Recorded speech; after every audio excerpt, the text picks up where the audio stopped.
caps for certain appointments, certain ministerial appointments and appointments of special advisors. Only a few short months after, they began to break their own rules and appoint special advisors above the agreed 92,000 salary cap they themselves had agreed to. The Taoiseach, for example, sanctioned a salary of 127k for a former Fine Gael communications director who became advisor to Minister Richard Bruton, which was 35k over the agreed salary cap. Minister Brendan Howlin wanted to pay one of his own advisors 133k, but when it was pointed out to him by one of his own civil servants that this might have been too much, he agreed. Yeah, he agreed. But he still signed off on 114,000,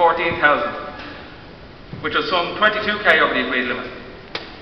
At present, Minister Joe Burton's special advisor is the highest paid special advisor outside the Department of Taoiseach and Taoiseach, on close to 128,000. That's some 36k over the agreed salary cap.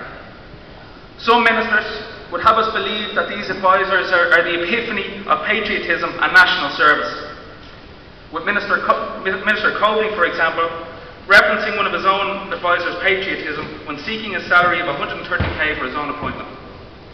5 months later, the advisor quit, and he left for a role in England with a financial firm. His words were, "It was too good to turn down." Patriotism indeed.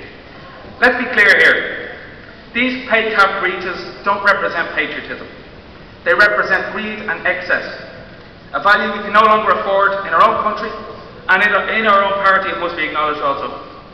There used to be a time in Ireland, possibly before mine, that when the leader of the country or a minister asked you to serve your country, you did. You did so regardless of the sacrifice, because sometimes sacrifice is needed. Now, however, we have a situation where people negotiate their terms because public service hasn't enough appeal or pay. Therefore, I call on delegates this afternoon to support this motion and send a message to the government and their own advisors that national service is about national service, and it is not about putting your salary first over the country's needs first. Thank you.